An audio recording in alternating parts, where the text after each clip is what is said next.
Huh? That sounds like your own fault for mismanaging things. Why should I have to stop having a good time and come back? Despite anticipating it, being so spot on left me speechless. Come on, don't be like that. Please. You're being annoying. Don't call me just because you can't get into the room. Just sleep in the parking lot or somewhere around there. It sounded like he was at a club, with the voices of young women audible in the background. While not explicitly banned, given the circumstances, it was inexcusable to lock me out. Seeing my husband so happily engaged made my anger reach its peak. Fine. If you insist, I'll just sleep outside. Goodbye. With that, I ended the call unilaterally and headed outside the hotel. The ones who came to my aid were my eldest son and his wife, whom I'll call Misery. Misery was furious upon hearing the story. My son had a stern look on his face from the anger. Sally, let's make your husband regret this together. After hearing my story, Misery said this and held my hand tightly. What? I can't stand men who belittle women. Especially not when it's Sean's beloved mother. If a man can't cherish a woman, he's not worth being called a man. But how are we going to make him regret this? There's only one answer to that. You don't mean? Sally, you haven't forgotten how to make a man regret his actions at night, have you? Wait, what are you planning? We're going to teach him a painful lesson. To show him how it feels to belittle a woman. We'll make sure he learns it the hard way. Misery's laugh was dark and almost frightening. That's why I didn't want to go. Alaska is just cold and has nothing else. Upon arriving at the airport, my husband started complaining, and I let out a heavy sigh. Sally, 59. Taking my husband Mike, who retired at 65, today we came to Alaska for a trip. As a divorcee with children, I had been consumed by work and raising my kids after my divorce. Sean was still young, and naturally, I had no room for romance. However, Mike, my current husband, wanted to be my support and aggressively pursued me. But I was too busy to even consider him, working hard without paying him any attention. Despite this, Mike didn't give up and kept asking me out day after day. Eventually, I gave in to his persistence, leading us to where we are now. Initially, Mike was a kind and reliable husband, but gradually his flaws began to show. Is it to maintain dignity, or just to show off? He's become overly authoritative. Right after we get here, what are you saying? Look, outside, it's completely white.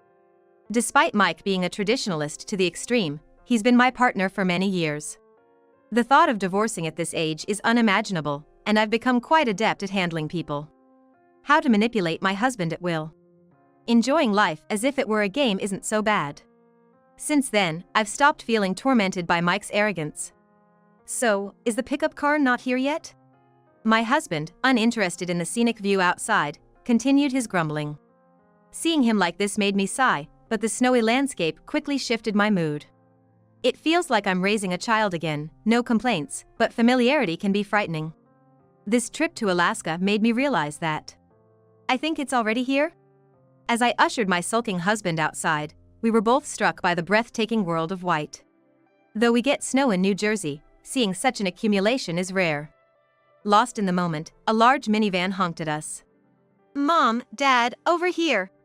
Our son, Sean, was waving from the window. Walking towards the car with Mike, the rear door opened automatically, revealing Sean's face through the rearview mirror. Was it a long trip? Welcome. It wasn't much. More importantly, you look well. Getting along with Misery? Of course, we even went to soak in the hot springs in Florida just the other day. Hot springs. I'd love to soak in one too, right, Dad? As long as I can have a drink, I'm fine. I wonder if this man is a genius at ruining the mood. His comment broke the flow of a pleasant conversation, making me grumble in dissatisfaction. However, Sean is used to this by now and quickly moved on to a new topic. But Mike soon fell asleep. Probably because he's not fond of Sean. His attitude changed drastically around the time Sean's career began to take off. Being distant has become the norm for him. But Sean doesn't care about such behavior from his father. Maybe he inherited his mental toughness from me. Misery's been nagging to see you soon. Misery is Sean's wife. When he announced he was dating a girl 13 years his junior, the whole family grilled him, accusing Sean of seducing a younger woman. But in reality, Misery is such a good person, it felt like Sean didn't deserve her. As parents, we were truly happy. You'll see her tonight, right? Tell her we're looking forward to it. Got it. I've arranged for our driver to pick you up. Thanks a lot, Sean. Don't mention it. You're in Alaska, after all. Enjoy it. Our conversation never ran dry, perhaps because it had been years since we last met. Before we knew it, we had arrived in the Anchorage area, and the car pulled up at the hotel. After thanking Sean, we got out of the car and headed to the hotel lobby. Hey, go check us in. I'll wait here on the sofa. Exhausted from the travel, Mike quickly slumped onto a lobby sofa. Used to this, I completed the check-in and received the room keys. Got the keys? Yeah. With a brief reply, Mike heaved himself up and headed for the elevator. Entering our room, we were greeted with a breathtaking view. Wow, beautiful. When was the last time we saw something like this? You were looking at it just a moment ago. Is it really something to get excited about? Hey! Why do you always have to say something that spoils the mood? Keep that up, and your face will stay twisted. I couldn't help but retort to his unnecessary comment, and Mike just snorted in response and flopped onto the bed. Turning on the TV, he started flipping channels incessantly, then asked over his shoulder. What, that show's not on? Mike, we're in Alaska. How would local shows from home be on here? What? I knew that. Just saying, is all. He definitely forgot. He absolutely forgot we were in Alaska right now. Sometimes it's his clueless side that makes it impossible to leave him alone. But if I tease him too much, he gets sulky and won't do anything, which can be a bit of a hassle. Mike, let's go outside. I want to explore the city. You go by yourself. I'm gonna rest until it's time. I'm tired. His indifferent response to our trip made my mouth twist in annoyance. What did he even come to Alaska for? Despite my frustration, I quickly tucked away those feelings and switched gears. Once Mike has made up his mind, nothing can move him. I knew this all too well. I resigned myself and decided to head into the city alone. Anchorage had changed so much since my last visit, not a trace of the city I knew remained. But that was incredibly refreshing. I continued to wander around the city until it was time to meet up with Sean and his family for dinner. As it got later and time neared, I decided to head back to the hotel. I was about to go fetch my husband, thinking he might need a reminder, but it turned out to be unnecessary. In the lobby, there he was, sitting on a sofa with a spring in his step. Is our ride here yet? You really spring into action when it's about alcohol, huh? Mike loves his drink. And he's not great with it, which has always been a concern for me. I didn't want to cause any trouble for Sean and his wife this time, so I had asked him to hold back. But Sean insisted he'd handle it, and I reluctantly agreed. I've heard Alaska's booze is great. I'm gonna drink to my heart's content tonight. Just keep it moderate. We can't be a nuisance to Sean and Misery. The last thing I wanted was for him to cause foolish behavior. Filled with dread about what the evening might hold, we waited for our ride. Soon, a minivan pulled up in front of the hotel. A man who looked like Sean's driver showed his face and guided us to the car. The vehicle quickly set off, heading towards the restaurant where Sean and his family were waiting. Both of you, over here. We were greeted by Sean and Misery in front of the restaurant we were sent to. Mike and Sally, long time no see. Wow, Misery, you're as beautiful as ever. Thank you, Mike. I'm so happy you reached out and came all this way to see us. Well, it's only natural to invite my son and his wife since we're coming all the way to Alaska. It was Mike who had reached out to Sean and Misery, suggesting we meet up since we were making the trip. But I suspect Misery was the real reason. He probably wanted the company of a beautiful woman while drinking, his ulterior motive all too apparent. Such ulterior motives are blatantly obvious. But Misery, accustomed to such situations, reassured. Don't worry, Sally. Let's enjoy together. You must be tired from your daily routine, right? I'll care for Mike if he drinks too much, so please enjoy the meal. I decided to indulge in her kindness, prioritizing my well-being over Mike's ulterior motives. Come on, it's chilly outside, let's have a drink inside. The food here is delicious. And the beer is top-notch. Really? I'm looking forward to it. Mike always perks up at the mention of alcohol. Ignoring my exasperated look, the men disappeared inside. Mike is the same as ever, huh? Truly, he's a handful. But for you, Sally, he's easy to manage, right? Well, it's a piece of cake, I suppose? I'm relieved to see some things never change. Let's go inside and enjoy some delicious food, shall we? Misery and I followed inside a bit later and were shown to a private room. The men had already started drinking, prompting sighs from both of us. Despite that, the meal began, and we savored Alaska's fresh seafood and exquisite beer. It was a luxurious time, and it was almost 10 p.m. Man, that was delicious. This restaurant was definitely a must-visit in Alaska. Glad I could bring you both here. It really was wonderful. Especially the beer. The beer was the best. Mike, you'd say that about anything you drink, wouldn't you? Well, Sally. But it really was delicious. And I got to talk a lot with you, so I'm satisfied too, Misery said with a laugh, looking like an angel, and I couldn't help but smile naturally. As the restaurant was about to close, we settled the bill and headed outside to catch a taxi back to the hotel. You go back to the hotel first. What? And what will you do? I'm going out to drink again. It's Alaska after all. It'd be a waste not to drink. I couldn't believe he said it as if it were the most natural thing in the world. Exhausted from walking around all day, I decided to head back to our room. All right, I'm off. With that, my husband briskly disappeared into the night, his light footsteps only increasing my exasperation. Just as I thought about soaking in the outdoor hot tub to relieve my fatigue, I realized something. Oh no! Doesn't he have the hotel room key? He was the last one out of the room, and I hadn't received the key from him. This hotel operates on a self-key management system, and losing a key is treated as a loss that must be compensated for. It wasn't that the key was lost, but I needed to call him back. No choice but to call him. What a nuisance. I wonder how many times I sighed today.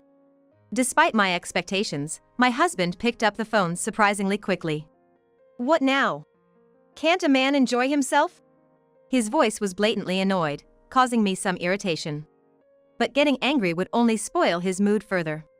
Smile, I reminded myself, forcing a strained smile as I spoke on the phone. Sorry to disturb your fun.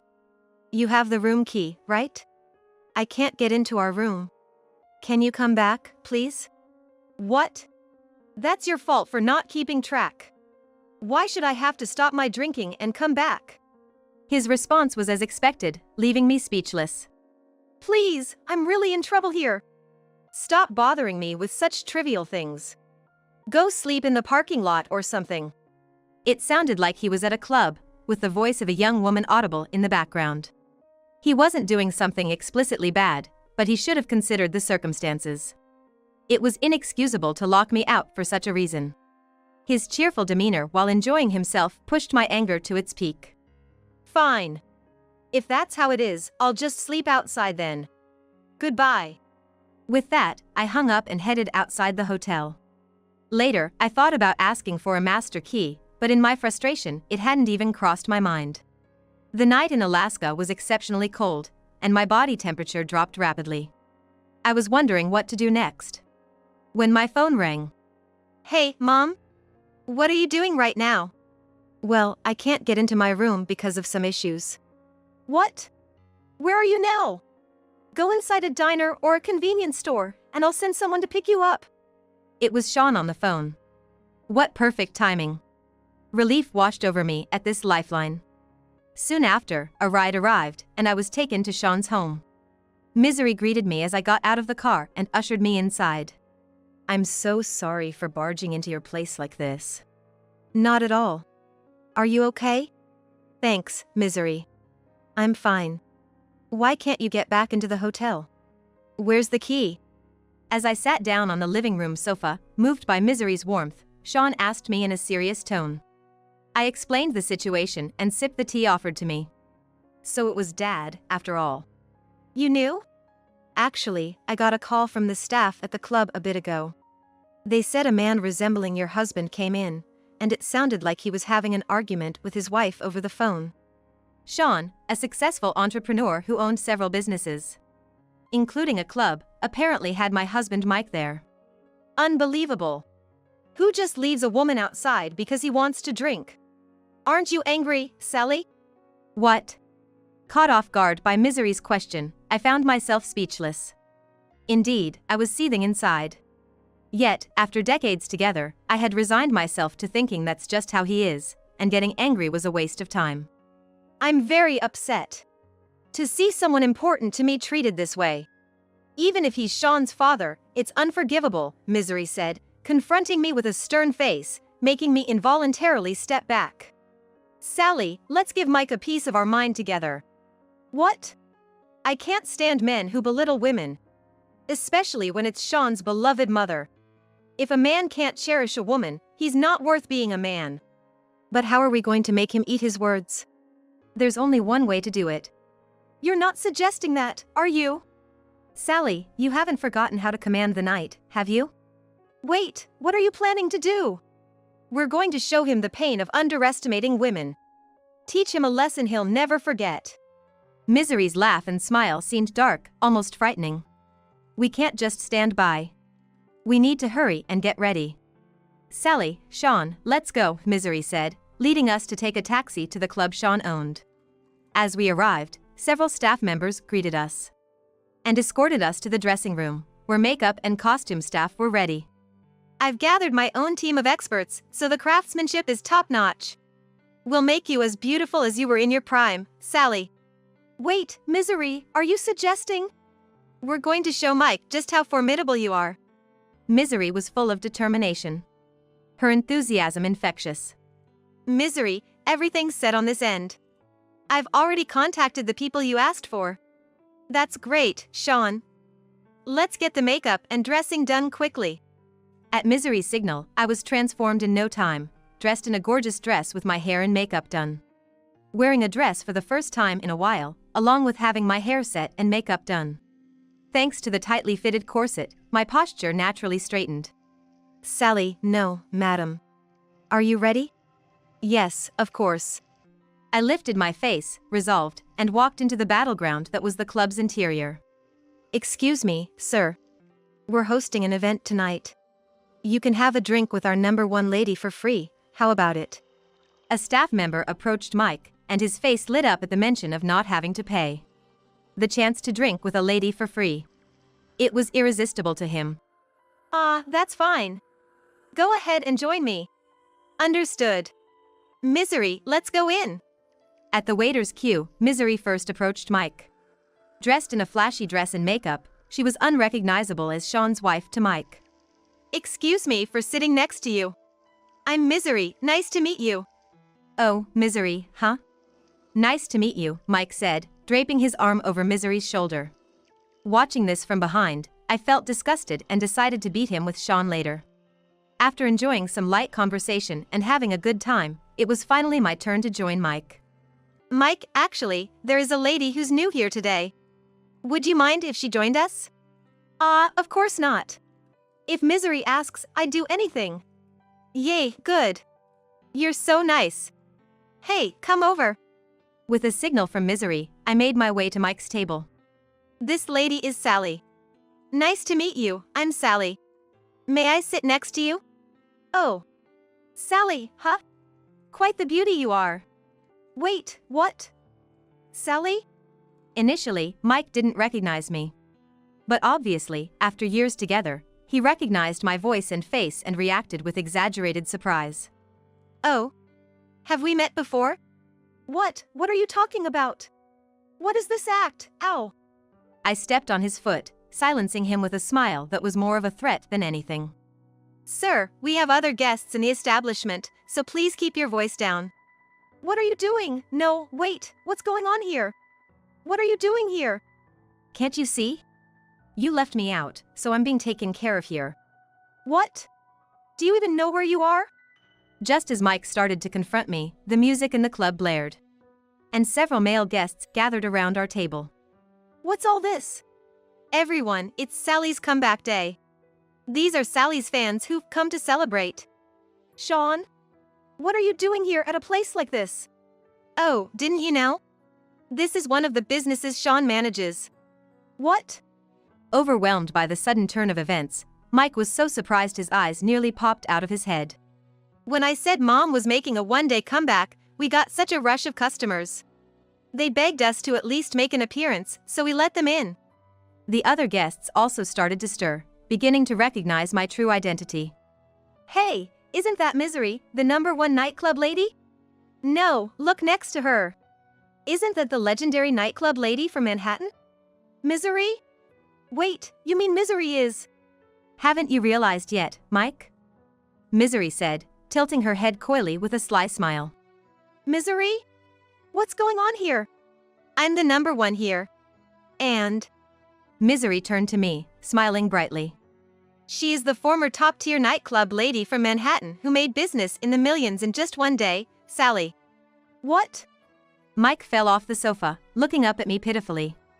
Mike, you really didn't know anything about Sally, did you? Even after decades together. Poor thing. Sally was the #1? Millions? Wait, I can't keep up. It was a natural reaction. Overwhelmed by too much information, Mike couldn't process it all, so I added more fuel to the fire. Now, about today's bill, that'll be $200,000. What? Are you kidding me? Of course, it's only natural. Having me at your table? That's actually a bargain. I don't have that kind of money. And you said there was no charge. No charge was for my part only. I never said Sally's service was free. That's cheating. Not really. You just didn't listen properly. This is your punishment for locking me out of the hotel. You'll be paying in full. At the mention of being locked out of the hotel, the customers surrounding us turned towards Mike. What do you mean? They demanded, grabbing him by the collar, their faces fierce. It's a misunderstanding. Please calm down. Oh? What's the misunderstanding? Thanks to you, I almost froze under the cold sky.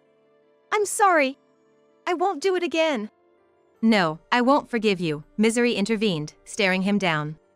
You need to apologize for your disrespect towards Sally and promise to cherish her from now on, or I won't forgive you. I promise. I promise. Please help me. Begging in a pitiful voice, Mike was released and forced to prostrate himself. Sally, I'm sorry. It was all my fault. I won't act arrogantly again. I'll cherish our family. Please, forgive me. Let's start over, just one more time. As he cried and apologized, one of the burly customers grabbed his hair, forcing his face towards me. And threatened that if he ever disrespected a woman again, he wouldn't get off so easily, before roughly throwing him to the ground. I promise. I'll never treat my wife poorly again. I'll cherish her. Thus, Mike was safely released and went to apologize to Misery and the others for the trouble he caused. After being firmly warned by Misery, Mike, his pride as a man completely shattered, also changed his attitude towards Sean. Later, when I was talking about this with Misery, she teased me. Charging $200,000 for sitting down is definitely a rip-off. I was so nervous it might get exposed. Misery laughed wryly, and I couldn't help but join in. Yes, the story about me being the former top-tier nightclub lady was a complete fabrication. While I did work, I never achieved such grand success. That day, Sean and Misery had worked their magic, explaining the situation to the club's guests on my behalf. To keep it from Mike, they had everyone play a part. All the customers surrounding me were Misery's clients. They gladly agreed to help out for Misery's sake, enthusiastically playing their roles. Since then, Mike seems to have truly changed, reverting to the kind husband he was when we first married. He still dreams about those hellish days now and then, unable to forget the face of the man who grabbed him. While I felt a bit sorry for him, I think it served as a good lesson.